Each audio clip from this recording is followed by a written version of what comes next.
তাছি নিজেরে পুরো megastar feel হইতাছি।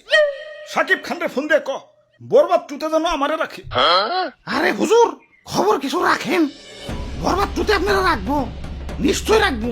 তো এই অ্যাক্টর হিসেবে না, খাবার টেবিলের খাবার হিসেবে। কি কও তুমি? হ্যাঁ, দেশে ঠান্ডা ভাইরাল হওয়ার পর থেকে দেশের পাবলিকরাও আমাকে ধরে ধরে খাওয়া শুরু করছে। অনেকে তো ঠান্ডা ভেবে বেচারা ঘুষাগুলো ছাড় দিতেছে না, ঘুষাও খাইতেছে। কও কি সৌদির কফিল কি বাংলাদেশে বললো নাকি? হুজুর এই মাত্র খবর পাইলাম সুলতান ডাইনে ঠান্ডা বিরিয়ানি চালু করছে। এতক্ষণে কাম হইছে, বংশ তো নির্বংশ হয়ে যাবে।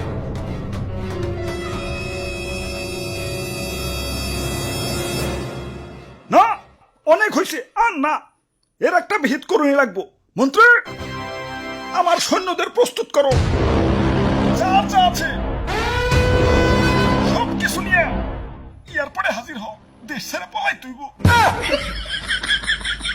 গুইসাপ তোমরাও চলো, যে দেশে ইন্টারনেট নাই ওই দেশে যাবো।